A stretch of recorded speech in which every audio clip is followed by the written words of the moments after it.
السلام علیکم ورحمۃ اللہ وبرکاتہ۔ بسم اللہ الرحمن الرحیم۔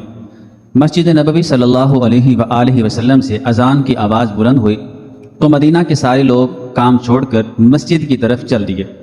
اذان آج معمول سے ذرا پہلے ہوئی تھی۔ کچھ لوگوں نے یہ محسوس بھی کیا کہ ابھی نماز کے لیے کچھ وقت باقی ہے، لیکن بلاوا چونکہ مسجد سے آیا تھا اس لیے سب نے اپنے کام ادھورے چھوڑے اور اللہ کے گھر میں حاضر ہو گئے۔ نبی اکرم صلی اللہ علیہ وآلہ وسلم کبھی کبھار ایسا کیا کرتے تھے۔ جب کبھی صحابہ اکرام رضی اللہ تعالیٰ عنہ اجمعین کو کسی خاص بات سے آگاہ کرنا ہوتا تو آپ حضرت بلال رضی اللہ تعالیٰ عنہ کو بلاتے اور انہیں اذان کہنے کا حکم فرماتے۔ حضرت بلال رضی اللہ تعالیٰ عنہ اذان کہتے تو صحابہ اکرام رضی اللہ تعالیٰ عنہ اپنے تمام کام چھوڑ کر مسجد میں حاضر ہو جاتے۔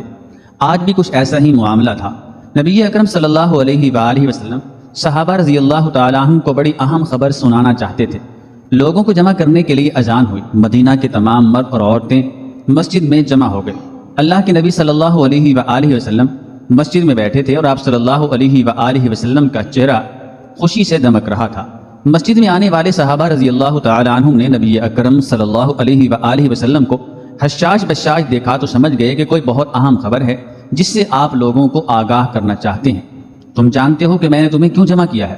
نبی اکرم صلی اللہ علیہ وآلہ وسلم نے منبر پر بیٹھتے ہی صحابہ اکرام رضی اللہ تعالی عنہ کو مخاطب کرتے ہوئے فرمایا، اللہ تعالی یا اللہ کے رسول صلی اللہ علیہ وآلہ وسلم ہی بہتر جانتے ہیں۔ صحابہ اکرام رضی اللہ تعالی عنہ نے بلند آواز میں جواب دیا۔ صحابہ اکرام رضی اللہ تعالی عنہ کا تجسس مزید بڑھ گیا۔ ہر کوئی اپنی اپنی جگہ بیٹھا شوق سے سن رہا تھا اور دل ہی دل میں سوچ رہا تھا کہ نہ جانے کون سی اہم خبر ہے جسے سنانے کے لیے آپ بڑے خوش ہو رہے ہیں۔ نبی اکرم صلی اللہ علیہ وآلہ وسلم نے صحابہ رضی اللہ تعالی عنہ کو مخاطب کر کے فرمایا، میں نے تمہیں اس لیے جمع کیا ہے کہ تمیم داری ایک عیسائی نوجوان تھا۔ اللہ تعالیٰ نے اسے ہدایت نصیب فرمائی اور اب وہ اسلام لا چکا ہے۔ وہ میرے پاس آیا، اس نے بیعت کی اور اسلام قبول کر لیا۔ اس نے اپنی باتوں کے دوران مجھے ایک ایسی بات بتائی جو میں تمہیں بتانا چاہتا ہوں اور تمہیں اکثر اس بات سے خبردار کر چکا ہوں۔ تمیم نے مجھے بتایا کہ مجھے ایک دفعہ سمندر میں سفر کرنا پڑا۔ ہم کل 30 آدمی تھے۔ کشتی سمندر کی موجوں کے تھپیڑے کھاتی لہروں پر تیرتی چلی جا رہی تھی۔ اچانک سمندر میں طوفان آ گیا۔ تیز ہوا چلنے لگی اور پانی کی لہریں اچھل اچھل کر بلند ہونے لگی۔ کشتی کے مسافر پریشان ہو گئے۔ ہر کوئی اپنے اپنے خداؤں کو پکارنے لگا۔ کسی کو کچھ سمجھ نہیں آ رہا تھا کہ کیا کرے۔ سمندر سے اٹھنے والی لہریں ایک سمت کی بجائے ہر طرف سے کشتی کو اپنی لپیٹ میں لے رہی تھی۔ کشتی اپنی منزل سے ہٹ کر سمندر کی طوفانی موجوں کے رحم و کرم پر تھی۔ ایک طرف سے آنے والا پانی کا ریلا کشتی کو اپنے ساتھ بہا لے جاتا تو دوسری طرف اس سے بھی بڑی موج کشتی کو اپنے ساتھ کسی اور سمت لے جاتی۔ کشتی کا ملاح کچھ دیر تک تو سمندر کی بے رحم موجوں کا مقابلہ کرتا رہا اور اپنی کشتی کو بھنور سے نکالنے کی ہر ممکن کوشش میں رہا، لیکن جب اس کی ہر تدبیر ناکام ہو گئی تو وہ بھی ایک طرف ہو کر بیٹھ گیا۔ مسافروں کے ساتھ ساتھ خود ملاح بھی پریشان تھا کہ ایسی بے رحم موجوں کا مقابلہ کیسے کرے۔ ڈوبتے سورج نے مسافروں کی پریشانی میں اور بھی اضافہ کر دیا۔ سورج غروب ہونے کے قریب تھا اور اس کی روشنی آہستہ آہستہ ختم ہوتی چلی جا رہی تھی۔ اپنی منزل کی خبر ہوتی تو رات ہونے کا کوئی ڈر نہ تھا، لیکن اب تو یہ خبر بھی نہ تھی کہ کشتی کس سمت جا رہی ہے اور سمندر کی لہریں کشتی کو کب تک سلامت رہنے لگی۔ رات ہوئی اور کشتی اسی طرح سمندر کی مچلتی لہروں پر ڈولتی رہی۔ کسی کو کچھ خبر نہ تھی کہ کشتی کس سمت رواں ہے اور اس کا انجام کیا ہوگا۔ رات کا اندھیرا اور پھیل گیا تو سمندر میں ہر طرف تاریکی چھا گئی۔ کشتی کے مسافر اب ایک دوسرے کو دیکھ بھی نہیں سکتے تھے، بس ایک آواز تھی جو آدمی کے موجود ہونے کا پتہ دیتی تھی۔ یوں ہی خوف و ہراس کے عالم میں رات بیت گئی اور صبح کی پو پھٹتے ہی اندھیرے کی جگہ سمندر میں چاروں طرف اجالا پھیلنے لگا۔ کشتی کے رات بھر چلنے کے بعد کسی کو معلوم نہ تھا کہ کس جگہ پہنچ گئے ہیں۔ رات بھر کشتی ہچکولے کھاتی پانی کی لہروں پر تیرتی رہی اور اب صبح ہونے پر بھی سمندر کی موجیں جس طرف پانی کا بہاؤ کر دیتی کشتی اسی طرف چلنے لگتی۔ یوں سمندر میں پھنسے ایک دن اور گزر گیا اور رات آ گئی، پھر رات کے بعد دن اور دن کے بعد رات آتی رہی اور کشتی کو سمندر میں پھنسے پورے 3 دن گزر گئے۔ 3 دن بعد سمندر میں بھولے بھٹکے مسافروں کو دور کہیں ایسا نظر آیا جیسے کچھ درخت سمندر میں کھڑے ہوں۔ مصیبت میں پھنسے ان مسافروں کے لیے وہ درخت زندگی کی نئی امید بن گئے۔ ڈوبتے کو تنکے کا سہارا کے مصداق کشتی کے مسافر جو موت کی امید کر بیٹھے تھے، ان کے چہروں پر اب زندگی کی مسرتیں دوڑ رہی تھی۔ کشتی اور قریب ہوئی تو درخت واضح دکھائی دینے لگے۔ سورج غروب ہونے کے قریب تھا اور ملاح 3 دنوں میں ملنے والا پہلا موقع کھونا نہیں چاہتا تھا۔ اسے ڈر تھا کہ اگر رات ہو گئی تو سمت کا اندازہ لگانا مشکل ہو جائے گا۔ کشتی آہستہ آہستہ درختوں کی طرف بڑھتی رہی۔ درخت اور قریب ہوئے تو مسافروں کو یہ جان کر بہت خوشی ہوئی کہ یہ سمندر میں کوئی جزیرہ ہے۔ ملاح کی محنت پر آئی اور ابھی سورج مکمل غروب نہ ہوا تھا کہ کشتی جزیرے کے قریب پہنچ گئی۔ سب مسافروں نے جزیرے پر قدم رکھتے ہی سکھ کا سانس لیا۔ 3 دن تک وہ زندگی اور موت کی کشمکش میں رہے تھے۔ اب موت کا خوف کچھ کم ہوا تو ان کو راحت اور سکون کے کچھ لمحات میسر آ گئے تھے۔ اس خوشی میں وہ اس پر اسرار جزیرے کو دیکھ رہے تھے۔ سورج غروب ہو رہا تھا اور اندھیرا چھا رہا تھا۔ غروب ہوتے سورج نے انہیں مشرق مغرب کی سمتوں کی پہچان کروا دی تھی، لیکن انہیں یہ خبر نہ تھی کہ وہ کس جگہ موجود ہیں۔ مسافروں کو جزیرے پر اترے ابھی زیادہ دیر نہ گزری تھی کہ درختوں کے درمیان سے ایک عجیب و غریب قسم کا جانور نمودار ہوا۔ جانور کے پورے جسم پر بال ہی بال اگے ہوئے تھے۔ بال اس قدر لمبے اور گھنے تھے کہ یہ معلوم ہی نہ تھا کہ جانور کا اگلا حصہ کون سا ہے اور پچھلا حصہ کون سا۔ سارے مسافر پر اسرار جزیرے پر اس عجیب و غریب جانور کو دیکھ کر حیران پریشان ہو گئے۔ ہائے افسوس، یہ کیا بلا ہے؟ ایک مسافر نے تعجب سے دیکھتے ہوئے دوسرے مسافر سے پوچھا، جو خود بھی حیرانگی میں ڈوبا ہوا تھا۔ جانور نے مسافر کی یہ بات سن لی تھی۔ مسافر تو کچھ نہ بولا، البتہ جانور نے جواب دیتے ہوئے کہا، میں جاسوس ہوں۔ جانور نے انسانی زبان میں بات کی تو مسافر اور بھی پریشان ہو گئے۔ کچھ مسافر تو یہ سوچ کر نڈھال ہو گئے کہ ہو نہ ہو یہ شیطان ہے اور ہمارے سامنے آ گیا ہے۔ تمہاری جاسوسی کا کیا مقصد اور تم کس کے لیے جاسوسی کرتے ہو؟ ایک مسافر نے ہمت کر کے اس جانور سے پوچھا، میں جس کے لیے جاسوسی کرتا ہوں وہ تم سے ملنے کا بہت اشتیاق رکھتا ہے، وہ تم سے باتیں کرنا چاہتا ہے، لہذا تم میرے ساتھ چلو۔ مسافروں کی حیرت لمحہ بلمحہ بڑھتی چلی جا رہی تھی۔ اب نہ جانے وہ کیا بلا ہے جس کی طرف یہ لے جانے والا ہے۔ تمام مسافر چپ چاپ اس کے پیچھے ہو لیے۔ جانور درختوں کے درمیان بنے راستے سے ہوتا ہوا ایک پرانے محل کے سامنے جا کھڑا ہوا۔ محل کو چاروں طرف سے بلند و بالا درختوں نے گھیر رکھا تھا۔ مسافروں نے پریشان نظروں سے اس کی طرف دیکھا اور پھر جانور کی طرف سوالیہ نگاہوں سے دیکھنے لگے۔ عجیب و غریب جانور نے پھر حرکت کی اور ایک بڑے دروازے سے گزرتے ہوئے مسافروں کو محل کے اندر لے گیا۔ محل کے اندر ایک بہت بڑا آدمی زنجیروں میں جکڑا ہوا تھا۔ اس سے پہلے اتنی بڑی قد و قامت اور ہیبت والا آدمی انہوں نے کبھی نہ دیکھا تھا۔ وہ آدمی گھٹنوں تک لوہے میں جکڑا ہوا تھا اور اس کے دونوں ہاتھ زنجیروں سے گردن کے ساتھ بندھے ہوئے تھے۔ اس نے مسافروں کو دیکھتے ہی ایک زوردار جھٹکا دیا اور زنجیروں سے آزاد ہونے کی کوشش کی، لیکن مضبوط اور طاقتور زنجیروں نے اس کی یہ خواہش پوری نہ ہونے دی۔ مسافر ورطہ حیرت میں ڈوب گئے۔ یہ جزیرہ ان کے لیے اس قدر پراسرار تھا کہ ہر قدم پر انہیں کسی نہ کسی پریشان کن حیرت ناک مرحلے سے دو چار ہونا پڑ رہا تھا۔ کم بخت تم کیا چیز ہو؟ ایک مسافر نے زنجیروں میں جکڑے ہوئے اس قبیح صورت اور ہیبت ناک آدمی سے پوچھا، میں کیا ہوں اور کون ہوں؟ یہ تو تم جان ہی لوگے، پہلے یہ بتاؤ کہ تم کون ہو؟ اس نے سوال کرنے والے مسافر کو جواب دیا، ہم عرب کے لوگ ہیں، لحم اور جزام کے قبیلوں سے ہمارا تعلق ہے۔ ہم سمندر میں سفر کر رہے تھے کہ اچانک سمندر میں طوفان آ گیا اور ہماری کشتی بھنور میں پھنس گئی۔ سمندر میں پھنسے 3 دن گزر گئے۔ بالآخر ایک روز ہم اس جزیرے پر اتر آئے۔ مسافر کے خاموش ہوتے ہی زنجیروں میں جکڑا آدمی بولا، ذرا مجھے نخلستان اور بیسان کے متعلق تو بتاؤ، ان کے متعلق کیا جاننا چاہتے ہو؟ نخلستان کے متعلق میں یہ جاننا چاہتا ہوں کہ وہاں کھجوروں پر پھل لگتا ہے کہ نہیں؟ ہاں، پھل لگتا ہے، ایک مسافر نے جواب دیا۔ خبردار، ان قریب ان پر پھل لگنا بند ہو جائے گا، قیدی نے غصے بھرے لہجے میں کہا۔ وہ پھر مسافروں سے مخاطب ہو کر بولا، اچھا تبرستان کے دریاؤں کے متعلق تو بتاؤ۔ مسافروں نے کہا کہ دریا کے متعلق کیا پوچھنا چاہتے ہو؟ وہ بولا، اس میں پانی ہے؟ ہاں، اس میں پانی موجود ہے، تو پھر اس کا پانی ان قریب ختم ہو جائے گا۔ اس نے آنے والے وقت کی خبر سے آگاہ کیا، پھر بولا، مجھے زغر کے چشمے کے متعلق تو کچھ بتاؤ، کیا پوچھنا چاہتے ہو؟ یہی کہ چشمے میں پانی ہے کہ نہیں، اور اگر پانی ہے تو پھر وہاں کے لوگ اس پانی سے کھیتی باڑی کرتے ہیں کہ نہیں؟ اس میں پانی ہے اور اس پانی سے وہاں کے لوگ کھیتی باڑی کرتے ہیں۔ اچھا ذرا مجھے نبی محمد رسول اللہ صلی اللہ علیہ وآلہ وسلم کے متعلق تو آگاہ کرو۔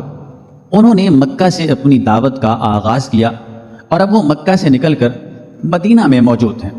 کیا وہ عرب کے لوگوں کے ساتھ کوئی لڑائی لڑے؟ ہاں، عربوں نے لڑائی میں اس کے ساتھ کیا سلوک کیا؟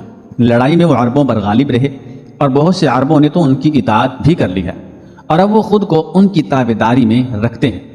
یہ سنتے ہی وہ غصے سے پھنکارا اور زنجیروں کو جھٹکا دیا، پھر مسافروں کو مخاطب کر کے بولا، اب میں تم کو خود کے متعلق بتاتا ہوں، میں دجال ہوں اور تمہاری باتوں سے یہ معلوم ہوتا ہے کہ مجھے یہاں قید سے جلد چھٹکارا ملنے والا ہے۔ لگتا ہے کہ وہ زمانہ قریب آ گیا ہے جب مجھے یہاں سے نکلنے کی اجازت ملے گی، پھر اس جزیرے سے نکلوں گا اور 40 دنوں میں ساری دنیا گھوموں گا۔ دنیا میں کوئی بستی اور گاؤں ایسا نہ ہوگا جہاں سے میرا گزر نہ ہوگا۔ ہاں، مکہ اور مدینہ کے شہروں میں جانا میرے بس سے باہر ہے، مجھے وہاں جانے کی اجازت نہیں۔ میں ان دونوں شہروں میں داخل ہونے کی کوشش بھی کروں گا تو میرے آگے فرشتے رکاوٹ بن جائیں گے، ان کے ہاتھوں میں تلواریں ہوں گی اور وہ مجھ سے لڑیں گے۔ صحابہ کرام رضی اللہ تعالی عنہم اجمعین بڑے انہماک سے نبی اکرم صلی اللہ علیہ وآلہ وسلم کی زبانی حضرت تمیم داری رضی اللہ تعالی عنہ کے اس پر اسرار جزیرے پر دجال سے ملنے کی داستان سن رہے تھے۔ نبی اکرم صلی اللہ علیہ وآلہ وسلم نے ممبر پر بیٹھے بیٹھے لاٹھی اٹھائی اور اس کو زور سے ممبر پر مارا۔ صحابہ کرام رضی اللہ تعالی عنہ اس دلچسپ داستان میں کھوئے ہوئے تھے۔ وہ لاٹھی کی آواز پر متوجہ ہوئے تو پیارے نبی اکرم صلی اللہ علیہ وآلہ وسلم نے فرمایا، طیبہ یہی ہے، طیبہ یہی ہے، طیبہ یہی ہے۔ طیبہ سے مراد مدینہ منورہ ہے اور دجال اس شہر میں داخل نہیں ہو سکتا۔ کیا میں تمہیں پہلے سے ہی اس دجال کے متعلق آگاہ نہیں کر چکا؟ ہاں یا رسول اللہ صلی اللہ علیہ وآلہ وسلم، بالکل آپ پہلے ہی اس کے متعلق آگاہ کرتے رہے ہیں۔ صحابہ کرام رضی اللہ تعالی عنہم نے جواب دیا۔ نبی اکرم صلی اللہ علیہ وآلہ وسلم نے فرمایا، تمیم داری نے جب یہ بات مجھے بتائی تو یہ اس فتنہ دجال ہی کا ایک حصہ تھی جس کے متعلق میں تمہیں آگاہ کرتا رہا ہوں، اور یہ جان لو کیا وہ شام یا یمن کے سمندر میں ہے؟ نہیں، بلکہ وہ مشرق کی طرف ہے، مشرق کی طرف، وہ مشرق کی طرف ہے۔ نبی اکرم صلی اللہ تعالی علیہ وآلہ وسلم نے اپنا ہاتھ مشرق کی طرف کیا۔ مشرق کی طرف بحر ہند ہے اور حضرت تمیم داری رضی اللہ تعالی عنہ کی کشتی طوفان میں پھنس کر جس پر اسرار جزیرے پر پہنچ گئی تھی وہ اس بحر ہند میں کہیں ہے۔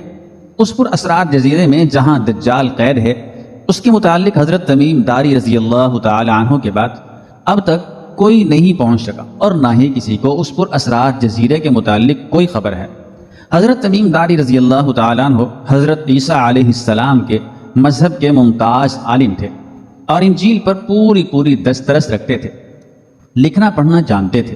زمانہ جاہلیت میں نیک فطرت غریبوں محتاجوں کے سہارا تھے۔ یہود و نصارہ کے ممتاز علماء میں آپ رضی اللہ تعالیٰ عنہ کا شمار ہوتا تھا۔ ابن حجر نے تہذیب و تہذیب میں لکھا ہے کہ وہ کتاب عہد قدیم و جدید کے ماننے والوں میں سے تھے، اس وجہ سے یہود و نصارہ دونوں ان کو اپنے علماء میں شمار کرتے تھے۔ آپ بہت ہی ذہین تھے، جو کچھ پڑھتے ازبر کر لیا کرتے تھے۔ آپ کی طبیعت میں عجز و انکساری کوٹ کر بھری ہوئی تھی۔ ریاکاری، نمود و نمائش سے سخت نفرت تھی۔ خوش وضع خوش پوش تھے، ظاہر و باطن شفاف تھا، ذی شعور و معاملہ فہم تھے۔ مکہ اور مدینہ منورہ کے لوگ تجارت کے سلسلے میں اکثر ملک کے شام جاتے رہتے تھے۔ ان سے داعی الی الحق صلی اللہ علیہ وآلہ وسلم اور آپ صلی اللہ علیہ وآلہ وسلم کی دعوت توحید کا حال سن کر ان کے دل اور ضمیر نے سرور عالم صلی اللہ علیہ وآلہ وسلم اور آپ صلی اللہ علیہ وآلہ وسلم کی دعوت کی صداقت کی گواہی دی اور وہ حق کی جانب مائل ہو گئے۔ تاہم آج تک انہیں آبائی وطن سے باہر نکلنے کا موقع نہ ملا۔ سن 9 ہجری میں اپنے بھائی نعیم کے ساتھ مدینہ طیبہ آئے اور نبی اکرم صلی اللہ علیہ وآلہ وسلم کی خدمت اقدس میں حاضر ہو کر حلقہ بگوش اسلام ہو گئے۔ متاخر الاسلام ہونے کے باوجود ان کا شمار فضلاء صحابہ رضی اللہ تعالی عنہم میں ہوتا ہے۔ اسلام لانے کے بعد انہوں نے مدینہ طیبہ میں رہائش اختیار کر لی۔ ہجرت نبوی صلی اللہ علیہ وآلہ وسلم کے بعد چند ماہ میں مسجد نبوی تعمیر ہو گئی۔ اس کی تعمیر میں صحابہ اکرام رضی اللہ تعالی عنہم اور سرور کونین صلی اللہ علیہ وآلہ وسلم نے بنفس نفیس حصہ لیا۔ یہ مسجد ہر قسم کے تکلفات سے خالی اور انتہائی سادگی کا مظہر تھی۔ کچی اینٹوں اور نا تراشیدہ پتھروں کی دیوار میں کھجور کے ستون اور کھجور کے پتوں کا چھپر اور سنگریزوں کا فرش تھا، لیکن اس کو جن مقدس ہاتھوں نے تعمیر کیا اور جن کے سجدوں سے یہ معمور ہوئی، ان کی عظمتوں کے سامنے فلک الافلاک کی رفعتیں حیج تھی۔ سال ہا سال تک مسجد نبوی میں روز اول کی سی سادگی قائم رہی، یہاں تک کہ رات کو روشنی کا بھی کوئی اہتمام نہیں تھا۔ صحابہ چاند یا ستاروں کی روشنی میں نماز ادا کرتے، البتہ کبھی کبھی صحابہ رضی اللہ تعالیٰ عنہم الزام کھجور کی شاخوں میں مشعلیں جلا کر لے آتے تھے۔ ابن کثیر رحمۃ اللہ علیہ نے لکھا ہے کہ حضرت تمیم داری رضی اللہ تعالیٰ عنہ ملک شام سے مدینہ طیبہ آتے وقت اپنے ساتھ کچھ قندیلیں اور ان میں جلانے کا تیل اپنے ساتھ لائے۔ 9 ہجری کا ذکر ہے کہ ایک رات نبی اکرم صلی اللہ علیہ وآلہ وسلم مسجد میں نماز کے لیے تشریف لائے تو سرور عالم صلی اللہ علیہ وآلہ وسلم نے دیکھا کہ مسجد میں جا بجا قندیلیں لگی ہوئی ہیں اور ان کی روشنی نے مسجد کو بقائے نور بنا رکھا ہے۔ رحمت عالم صلی اللہ علیہ وآلہ وسلم کے روح انور پر بشاشت پھیل گئی اور آپ صلی اللہ علیہ وآلہ وسلم نے صحابہ کرام رضی اللہ تعالی عنہم سے پوچھا، آج مسجد میں روشنی کس نے کی ہے؟ انہوں نے ایک نہایت ہی پاکیزہ صورت اور خوش پوش صاحب کی طرف اشارہ کیا۔ رحمت دارین صلی اللہ علیہ وآلہ وسلم نے ان کے کام پر بے حد مسرت کا اظہار فرمایا اور ان کے لیے بہت ہی دعائیں دی اور فرمایا کہ اگر میری کوئی بیٹی ہوتی تو میں اس کا نکاح روشنی کرنے والے اس شخص سے کر دیتا۔ اس وقت مسجد میں سرور عالم صلی اللہ علیہ وآلہ وسلم کے چچا زاد بھائی حضرت نوفل رضی اللہ تعالیٰ عنہ بن حارث بن عبد المطلب بھی موجود تھے۔